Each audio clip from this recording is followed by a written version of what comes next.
13 март дар Тоҷикистон و ҷаҳон чӣ мегузарад? Ман Шалои Гулхоҷа бароятон дар 15 дақиқа дигар хоҳам гуфт. Инҷо студияи марказии радио Озодӣ аст ва сархати баъзе аз матолиби рӯз.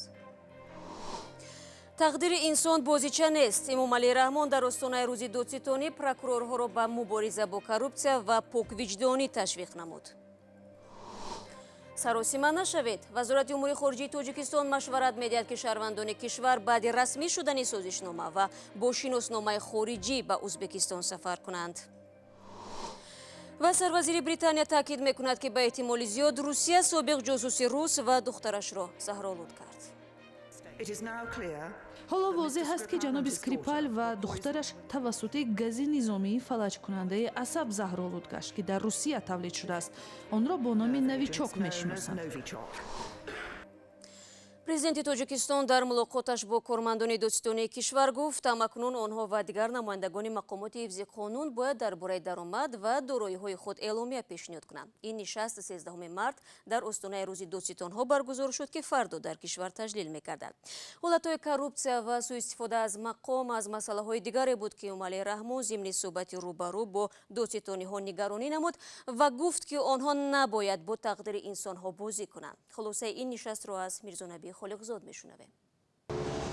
эмомалии раҳмон президенти тоҷикистон имрӯз ба муносибати рӯзи прокуратури тоҷикистон дар бинои додстонии кул бо кормандони ин соҳа мулоқот намуд ва дар баробари пешрафту муваффақиятҳои ин соҳа ҳамчунин аз фаъолияти камҳафзалагӣ ва беэътиноӣ ва бемасъулияти онҳо дар бархе аз масъалаҳо изҳори нигаронӣ кард. Президенти тоҷикистон аз ҷумла таъкид кард ки ҷиноятҳои сангин хусусан 2 маротиба дар тоҷикистон рӯ ба афзоиш наёд аст. тасарруфи молу мулки мардум 2 маротиба рӯ ба афзоиш наёд аст. хусусан ҷиноятҳои марбут ба ришваву пораситонӣ низ дар ҳоли рушд қарор дорад. дар баробари ин ҳама президенти тоҷикистон аз мақомоти додстонии тоҷикистон даъват ба амал овард ки дар тамоми ниҳодҳои интизомӣ ва дар тамоми соҳаҳо бояд назората ба таври ҷиддӣ пеш барад.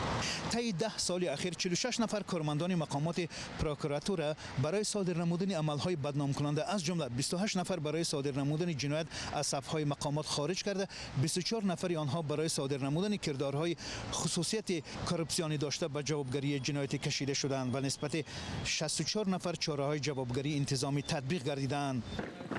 эмомалии раҳмон раиси ҷумҳури тоҷикистон ба масъалаи мизони омодагии нирӯҳои мусаллаҳи кишвар таваҷҷӯҳ намуда таъкид кард ки масъулияти нирӯҳои мусаллаҳ барои ҳифзи истиқлолияту озодии давлат ва ҳимояи марзҳои он дучанд афзуда зарурати андешидани чораҳои иловагиро ба миён меорад. эмомалии раҳмон зикр намуд ки дар ҷузъу томҳои қувваҳои мусаллаҳ ва дигар сохторҳои ҳарбӣ муносибатҳои ғайриоиномавӣ хусусан тасарруфи маблағҳои буҷа барои хариди озуқа ҷой дошта ба омодабошии ҷангӣ ва рӯҳии сарбозон таъсири манфӣ мерасонад. раис ҷумҳури тоҷикистон ба ин муносибат аз шӯрои амният, додстонии кул, вазорати дифоъ, горди миллӣ, нирӯҳои сарҳадбонӣ ва дигар мақомоти қудратӣ даъват намуд ки оинномаҳои ҳарбӣ сарфу харҷи маблағҳои бюҷетӣ ва амволро ба таври қатъӣ таҳти назорат гиранд. غیر از این مقامات پروکوراتور 1215 حالتی از جانب مقامات حفظ حقوق بر محل آغاز نمودن پرونده‌های جنایتی را آشکار نموده قرارهای غیر قانونی مفتشان را بیکار کرده است. علاوه بر این 228 قرار دیگری مقامات تفتیشات در خصوص آغاز پرونده جنایتی با سبب بی اساس آغاز کرده شدنشان قطع کرده شدند. میرزانبی خالقزاد، شادمانی یتیم، رادیو آزادی دوشنبه. رو می‌آوریم به موضوع دیگر. سفر بدون ویزا استوکیدن توجیکستان و ازبکستان با کشورهای یکدیگر تنها پس از انجام رسمیات داخلی و راتیفیکاسیون عملی می‌شود. در این باره وزارت امور خارجه توجیکستان روز 13 مارت توضیحات پخش کرد. رؤسای جمهوری توجیکستان و ازبکستان روز 9 مارت سازشنامه‌ای را به امضا رساندند که بدوباش بی‌روادید شهروندان دو کشور با قلمروی یکدیگر به مدت 30 روز را پیش بینی می‌کند. وزارت امور خارجه توجیکستان می‌گوید تا هنوز این سازشنامه به حالت اجرا ندارآمده است و در صورت عملی شدن الوتا خبر خواهند داد. گذشته از این به گفته این نهاد شهروندان تاجیکستان باید با ازبکستان تنها با شناسنامه خارجی سفر کنند. نگاه می‌اندازیم به موضوعهای جهانی. سروزیر بریتانیا روز 12 مارت روسیه را با عنوان گمانبر اصلی در زهرالود کردن سرگئی اسکریپال جاسوسی سابق روس نام برد. ترزا می قبل از این اظهارات در جلسه شورای امنیت ملی آن کشور شرکت کرد و آخرین گزارش تحقیقاتی در این زمینه به وی ارائه شده بود. به گفته سروزیر بریتانیا اگر این تخمین‌ها تصدیق شود کشورش ضد روسیه چاره‌های ایلوگی خواهد اندیشید. قصر سفید نیز علاقه در رابطه با این قضیه واکنش نشان داد. تفصیلات بیشتر از کیومرسیاتا. روز 12 مارت قصر سفید заҳролудшавии собиқ ҷосуси русия سرگей скрипал و دخترش یولیا را که در خاک بریتانیا به واسطه زهر نظامی فلج‌کننده عصب به وقوع پیوسته است محکوم کرد. ببینید ما این حادثه را به طور جدی پیگیری میکنیم. استفاده ماده کشنده بر ضد شهروند بریتانیا در خاک این کشور بی‌حرمتی است. حمله عملی بی‌ملاحظه، نامناسب و بی‌مسئولیتانه است. ما حمله را کاملا محکوم کرده از قربانی ها، نزدیکان آنها و حکومت بریتانیا پشتیبانی میکنیم. ما با نزدیکترین متفقمان که روابط خاص داریم همراه هستیم. اظهارات قصر سفید بعد از پیام سروزیر بریتانیا ترزا می نشر شد. اثنای سخنرانی در پارلمانت بریتانیا می گفت به احتمال زیاد مسئولیت زهرالودکنی اسکریپال و دخترش در شهر سالیبری بریتانیا بر دوش مسکو است.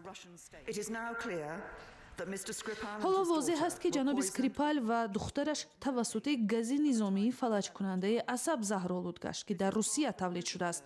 آن را با نام نویچوک میشناسند. بر پایه تحقیقات مثبت آزمایشگاه علوم و فناوری‌های مدافعه واقع در پورتونداو ما می‌دانیم که در گذشته روسیه این گاز را تولید کرده بود و حالا هم چنین امکانات دارد. با نظر داشته آن که دولت روسیه در گذشته کشتارها را سرپرستی کرده است و به عقیده حکومت بریتانیا روسیه بعضی فراریان را همچون هدف ارزیابی میکند، ما به همین خلاصه آمدیم که به احتمال زیاد روسیه مسئول حمله به سرگئی و یولیا اسکریپال است. وزارت کارهای خارجی روسیه فوراً به اظهارات سروزیر بریتانیا عکس‌العمل نشان داد و آن را نمایش سیرک و معرکه تبلیغاتی بر ضد روسیه عنوان داد. سرگئی اسکریپال 66 ساله و دختر 33 سالش یولیا روز 4 مارت در حال بیهوشی در خرک یکی از فروشگاه‌های شهر سالیبری یافت شدند و حالا هر دو در شفاخانه هستند. قضیه اسکریپال با خاطرها حادثه заҳролудшавӣ و مرگ الکساندر لیتوینенکو جاسوسی سابق FSB در لندن را به یاد می‌آورد که سال 2006 صورت گرفت. ضمناً همسر الکساندر مارینا لیتویننکو در چارچوب صحبتش اوید به انتخابات قریب الوقوع پرزیدنتی روسیه به همین موضوع زهرالودکنی داخل کرد. После того, как мы услышали, как нынешний глава ФСБ Бортников... طوری ما از نقل بورتنیکوف رهبری فعلی FSB شنیدیم، او اعتراف میکند که امنیتی ها دوام دهنده کاری چکیست ها هستند، در حالی که ما میدونیم در طول سالها تعداد زیادی آدمان از دست چکیست ها کشته شدند. پس چگونه میتوانیم به این اطمینان داشته باشیم که دوام دهنده کاری آنها در زمان ما این گونه عمل ها را انجام نمیدهند؟ با نظر داشتی این مهلت نوی ولادیمیر پوتین میتواند برای همه آزمایش سخت باشد. نفرانی که سر قدرت هستند فهمیدند که برایشان همه کار اجازت است. آنها می توانند با اتهامات ساخته آدمان را حبس کنند. آنها می توانند نفرانی را که با طبع دلشان موافق نیست برای پیشبری نامزدی اجازت ندهند، چون که آنها نمیخواهند نامزدی مثل سااکاشویلی در کیف دوتاز کند.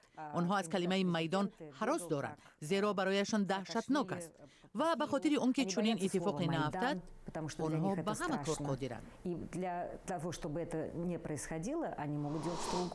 شما برنامه خبری رادیو آزادی رو تماشا دارید. زمناکو محمد احمد یکی از 10 کودکی بود که بعد گم کردن والدینشان در حمله کیمیاوی به شهر حلبجه عراق در ماه مارت سال 1988 در ایران آنها را به فرزندی گرفتند. زمناکو بعد چندین سال به وطنش به کردستان عراق برگشت و به یکی از فعالان معرکه مبارزه به ضد استفاده اسلحه کیمیاوی تبدیل یافت. گزارش طاهری سفر.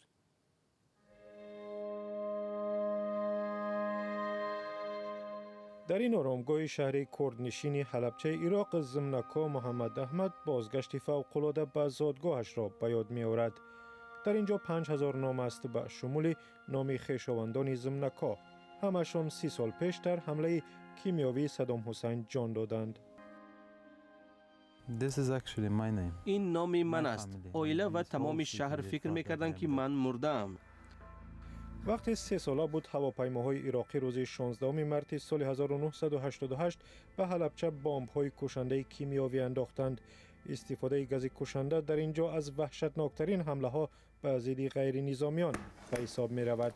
سربازان ایرانی که شهر را در دست داشتند زمناکو را به ایران بردند. فکر می کردند والدانش هلاک شدند. این من و مادر ایرانی من است. کبرا حمیدپور پرستار بیوه‌مانده ایرانی او را به فرزندی گرفت و علی نام گذاشت. بعداً در صدمه فاجعه بار نقلیاتی کشته شد. مادرم خیلی دوست دارم. موقعی که 17 سالم بود ایشون از دست دادم، ولی همیشه فقدان ایشون تو زندگی من مشخصه و همیشه احساس میکنم که بهشون احتیاج دارم، چون واقعا هیچ فرقی بین من و بچهای خودشون نذاشتن و واقعا مادر بودن مثلا. بعدی سری مادر خواند زمنکا به جستجوی ریشه هایش پرداخت. با او گفته بود که بازمانده حمله حلبچه است. زمنکا به مقامات کردستان عراق مراجعت کرد. تشخیص دینکش در اردن نشان داد مادر واقعیش فاطمه حماس صالح است. سال 2009 با او یک جا شدند. زمنکا یگانه فرزند خانواده است که زنده مانده است. خواهر و 4 برادر و پدرش در حمله حلبچه کشته شدند. کمیسیون فرزندان گمشده حلبچه میگوید تاکنون 170 کودک دیگر بنشانند. نامشان در مجمع یادگاری حلبچه ذکر شده است. نام زمنکا را در آرامگاه رنگی سبز دادند که رمزی زندگی است. حالا او برای محو سراسری سلاح‌های کیمیاوی سعی می‌کند. واقعا هم گم کردن خانواده خیلی دردآور است، ولی فرزند منصبداری شناخته بودن از گاه‌ها میتواند مشکل برانگیز باشد. به مثل پسری معاون وزیر فرهنگ تاجیکستان ابوداللو مشربов که در کنسرت اخیر شومی دۆستӣ نزد پرزیدنت‌های تاجیکستان ازبکستان ровигӣ کرد و از سوی بیننده‌ها نکویی شد. اما همش را با تفصیل و از گزارش زرانگیز نوروز شاه می‌بینیم. барномаи 1.5 соатаи консерти шоми дӯстӣ ки назди президентҳои тоҷикистону узбекистон иҷро шуд маҳсули кори 3 моҳаи 400 ҳунарманди тоҷик ва 100 санъаткори узбек будааст.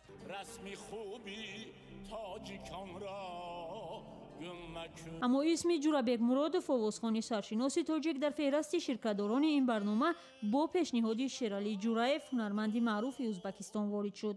суруди дугонаи онҳо ҳам аз оҳангҳои калидии ин барнома шуд. ягона суруде ки ба мо на аудиоӣ на видеоӣ нарасида буд ҳамин суруд буд.